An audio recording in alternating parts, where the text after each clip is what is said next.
আমার পিছনের যে স্বচ্ছ জলরাশি এবং ঝর্ণা দেখতে পাচ্ছেন, এটি হচ্ছে সাদা পাথর।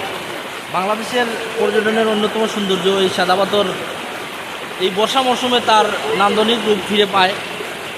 পাহাড় থেকে পাথর বেয়ে স্বচ্ছ ঝর্ণা নেমে আসার এই দৃশ্যটি দেখতে হলে আপনাকে অবশ্যই সাদা পাথরে আসতে হবে। সাদা পাথর ভারত বাংলাদেশ সীমান্তের মেঘালয় রাজ্যের পাদদেশে অবস্থিত। সাদা পাথর দেখতে হলে আপনাকে একদম ঘুরে আসাই ভালো। একদম নিরিবিলি পরিবেশে আপনারা দেখতে পাবেন